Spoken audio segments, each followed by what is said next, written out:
Poshmark. I had 2 sales. First one is this Aurora Green Dinosaur plush. It sold for $13. The big thing about this sale was I had 2 of them on eBay. So I had cross-listed them to all the other platforms, except not Etsy because it's not vintage. But as most of you know, if you sell on Mercari, Mercari only allows a quantity of 1. And so when this sold, Robert said he read that it takes that listing down. It delists it from Mercari, but because it knows I still have another one, it puts it back up on Mercari. It adjusted the quantities on Poshmark for me. There's another one for sale on there. And then, of course, it took the listings down to 1 on eBay. So I am loving that function on Nifty. You know, it's keeping up with my multi-quantity stuff, and I don't have to worry about it. There's potential that I misunderstood that, and it just leaves it up. It just leaves it because it knows. My remembrance is that it takes it down and then relists it. And then the other item that sold on Poshmark was this Jellycat Dachshund dog. It was a little, I think his name is Sausage, little 5-inch tall plush, sold for $42. And then I'm about not quite halfway through my eBay listings, getting them cross-listed to Poshmark and Mercari. So I've still got a ways to go, and then hopefully I'll start seeing even more sales on the other 2 platforms. Mercari, ooh, this was a really nice sale, and this had been listed on eBay for quite a while. This was an American Girl doll, the curly hair from 2013. I don't think I ever figured out what her name was. She may have just been one of those Truly dolls or whatever. But she ended up selling on Mercari for $54.95. And then I still have a few clothes. So I have been cross-listing them. Almost all of them are really low dollar. I had focused on, when I was moving stuff from my store to Robert's store, you know, the newer listed or the higher dollar. So this ended up getting sold on Mercari on an offer of $7.26 for this Canyon Guide Outfitters men's shirt. Let's talk about overages, shipping overages on Mercari, because this happened to us on here. We took a loss on this because of the shipping overage. When we are putting in dimensions, we have a box that we use quite often that is 12, 12, 10. When they took away our priority boxes, that's the one that we ended up buying as a replacement. And that's the interior dimensions of the box. The way we've always measured it is the length, and it was 12 and 5/8, so that goes to 13. And then we've always measured the width and the height as a total, and that comes up to 23. So since this is almost 13, we call this 13 and this 10, and it's always worked out for us. Always. On Never, eBay. yeah, never had an overage on eBay. Or through USPS. Right. More specific, I guess, whether it's Probably. eBay or USPS, that might be the issue right there. Well, maybe, but I've never had a problem even shipping UPS ground on eBay. But on this package, Through Mercari and UPS, they measure each side. So they measured it 13, 13, 11, which put it over into the dimensional weight, and we took a hit.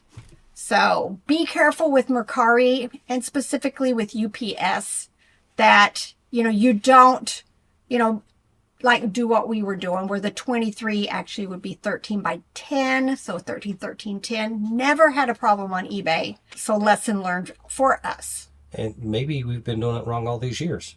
But that's the way we've always done it. Always. We learned somewhere that that's how you're supposed to do it. Kind of like the length and the half of the girth, I guess you'd call it. Mm-hmm. And we've been doing it the whole time that we've been measuring boxes. And this is the first time we've ever had a problem with it. But lesson learned. Anytime we ship one of these through UPS, it's going to get cut down, or we're going to put the actual 13, 13, 11 measurements that they're expecting it to be. So I hope that made sense. If not, make a comment in the video and we'll try to explain it again in another video. Just make sure UPS, you use each side and not the total like we do when we've been doing this on eBay forever. Each side rounded up if necessary. Yes, rounded up always. You can't put the dimensions that are on the bottom of the box. That's a big no, because that's the inside. Good morning. My name is Rebel and I'm the Rebel Reseller. And today we're going to be doing the second half of my what sold videos, which will be for last weekend, Friday through Sunday, February 6th through the 8th. And I've got stuff to share with you from all of the platforms that I sell on. We still haven't made any sales on Depop on his side. I haven't decided if I want to do Depop. I figure by the time I get everything cross-listed, then I'll consider opening up my own Depop. Anybody sell plush on there? Let me know how it does on there. Is there specific things that do better? That type of stuff. But for now, I'm just trying to get through cross-listing all of my eBay stuff to the other platforms. Next week, we will be back to sales for the whole week on one video because it was terrible this weekend. And I know I've mentioned this in the past recently, that all of a sudden my unsolds went to inactives. That was the new term. So you can tell eBay's doing stuff in the background. And then my friend Beth sent me a message this weekend saying hers finally went into inactive and mine are back to unsolds. I don't get it. Did they change the functionality or did they just change the name of the label? I don't know. And then why all of a sudden am I back to unsolds again? So it's just weird. Very weird. But we've made another big change that we'll talk about in a few minutes. Let's get back to it. And now Etsy. Now these first 3 sales was a multi-order. So they bought 3 Mary Meyer flip-flops. First one was this pug dog for $19.95. And then this black dog for $19.95. And then a pink pig sold for $16.95. So that was a really nice multi-quantity order. Etsy did all of the measurements together. And you can go in. They had paid way too much in shipping. And we were able to go in and give them a discount back. And then I just picked this up at that last estate sale. I paid, this was on the 25% off day. I was paying per figure. I bought them because I saw that it was complete. So I paid about 37 cents each. And they ended up selling very quickly for me on Etsy for $34.95.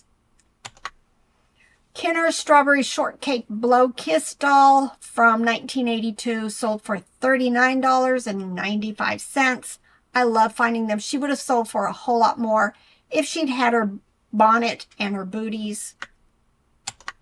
And then this Gund Snuffles White Polar Bear Plush sold for $14.95. I pick up all Snuffles. I mean, unless it's just truly damaged.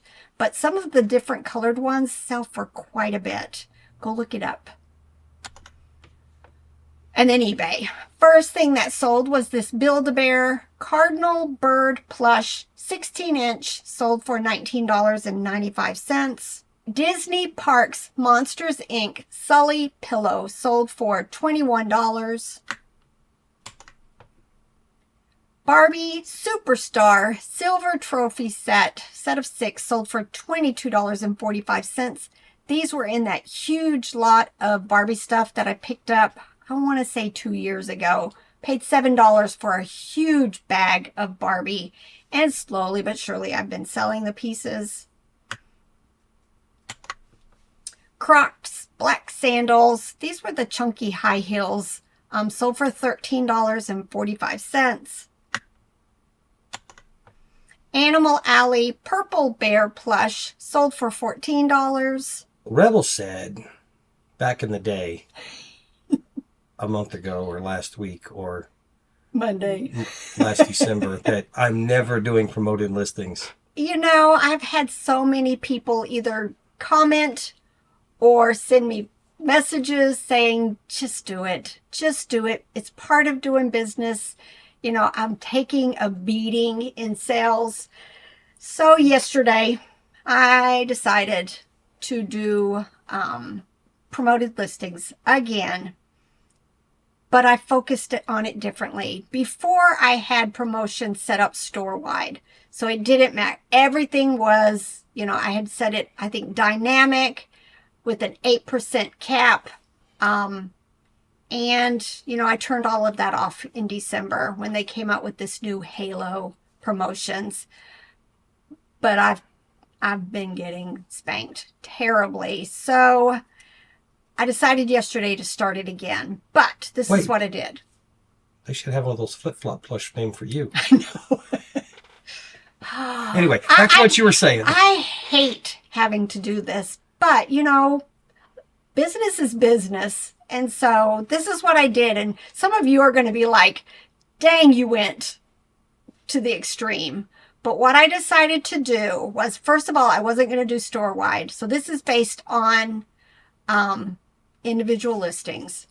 And because in our custom SKU, I have the date code of when it got listed or when I drastically changed the price at the end of the year. So that kind of messed stuff up a little bit for me. But I have a date code. So, you know, I know how old most of this stuff is. So I went in and everything that was listed 2023 and earlier, I did a dynamic promotion capped at 15%. I need this stuff gone. They are 2 years or older. And I just need them gone. And almost all of this is, you know, $9.95 or less because it's just the last of the stuff that, you know, I've had forever. So I've already sold a few, but again, this was only yesterday, so I don't really have a whole lot of info yet. Maybe by the next video.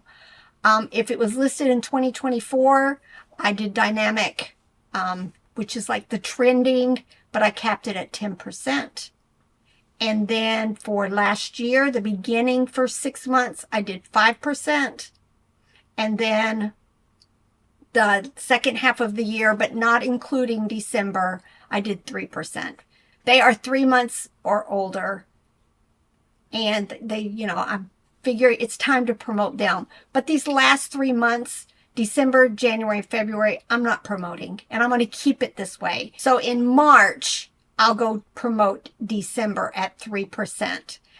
And then I may start moving June into the 5%. So I'm going to have to kind of play, you know, with watching the numbers and watching the dates. I don't think it's going to be difficult to keep up with now that I've figured all of that part out. Except Nifty does end and sell similar for me every single morning. It's taking down 100 of my oldest listings. And when that item gets ended and sell similar, it goes into non-promoted again. So all I'm having to do is go in every morning and re-promote those 100. When I go into active listings, I can go into the filter that's promoted listings eligible. I think it's under other.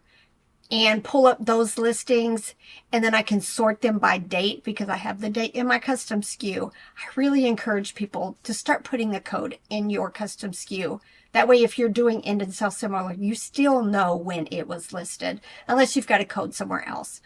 And then I'm just able to redo, you know, the chunks, all the 2023s and earlier, I'll put back into that campaign. And then just, you know, it took me like 5 minutes this morning to fix them. But I'm hoping, I've had a few sales now since, but believe it or not, so far of all the sales I've had this last night and this morning, only 2 of them went into promotions. So I think it's early for me. I think the more, you know, as days pass by, I'll have more clicks. And then of course, probably most of it will sell on promotion. I've started doing the promotions on my store. I've done like things that are like 9 months old or something like that. I probably should have mentioned each one of these was a separate campaign. So, you know, I had a campaign for 2023 and earlier. I have a campaign for 2024. And then I have 2 campaigns so far for 2025. And I'll keep making campaigns as I keep putting my new inventory into, you know, promotions. So I'm hoping this is going to work out for us. I'm hoping at some point I run out of the old inventory. That's the plan, right? So let me get back to my eBay sales. This next one is a viewer sale, so thank you so much, Tracy. Tracy found my Disney Adorables Stitch plush and purchased it $8.96. So thank you very much, Tracy. And then Dandy Tan Bear Plush sold for $8.96. A lot of bread and butter moving right now. And then I think Pamela is a viewer, so I'm just going to go ahead and thank her. Pamela bought these 2 items. They are a Kelly Toy Blue Rabbit. I just featured this recently in a haul. You may know it. Yeah, I think so. Or it's in the next video. Can't remember. And then she also bought this Hallmark little rabbit plush for a total of $18. So thanks again, Pamela. All right. Animal Playthings is the brand. It was a little hound dog puppet. Kind of resembled like the wrinkles from Gans. This one sold for $10. I think I'm going to avoid like any more of the wrinkles unless they're fully dressed with their bones. But yeah, probably will avoid any of these type anymore. Just learning as I go. St. Louis Cardinals was a little bulldog plush, sold for $12.11. Learning as you go with reselling is you have to keep learning, because things that used to sell really well don't. And things that didn't sell well over time start selling better. So it's a continual learning process as to what to pick up and what not to pick up. Yeah, I've been surprised with like Build-A-Bear. There for a while, I couldn't have given Build-A-Bears away. And now all of a sudden, they're starting to creep back. And especially the really vintage ones are doing a whole lot better than they used to. So, you know, you're always learning. And always, you know, like I like to go into solds and just kind of see what sold today on eBay that was stuffed animals, just to kind of give myself an idea of what I should be looking for. All right, Melissa and Doug, little dog plush. The lot of 2 sold for $10. Kelly Toy, I had just taken this listing down. I had the pig listed. I added the goat, or vice versa. I think it was the other way. I had the goat. I just picked up the pig recently. Both had that same texture. Both were from the same year. So it made a perfect lot. And it sold in like a month for $20. Dakin Paddywhack Clown Crib Plush sold for $18. It's a knick-knack paddywhack. Give a dog a bone. All right, another dog plush. This is why I pick up so much dogs. Animal Alley from 2017 sold for $22.45. Another dog. This is Manhattan Toy. That whole series just does not do well, but I love them, and I'll probably keep picking them up. This little beagle dog sold for $8. Now, all of this is plus shipping. Animal Adventure Flamingo Plush sold for $11.66. Animal Adventure Yellow Duck from 2016 sold for $15.25. Walmart Hedgehog Plush, again, bread and butter, $8.96. This one was a nice surprise. This is Aurora, which a lot of the smaller plush are bread and butter for me, but this taper just seemed to be unique. Had the older embroidered tag. I had picked a really big price.